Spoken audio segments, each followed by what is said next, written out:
Hello, today I'm going to show you some fire alarm secrets you didn't know about Packwood. Let's get started. This one is a wheel-lock NS-24MCW in white.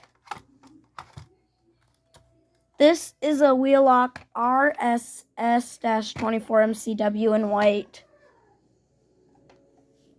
This is a wheel-lock NS-24MCW in red.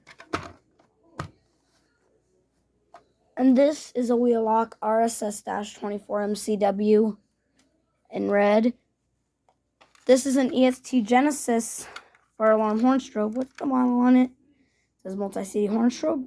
G1F-HDVM. The positive and the negative. Yeah, it does have the graph up there. It's the part where the sound comes out. There's a horn in there. The strobe is red. This is very rare. And there's the fire lettering right there. Oh, there's also this clear lens piece in case I wanted to switch it. And it's got that little G symbol right there.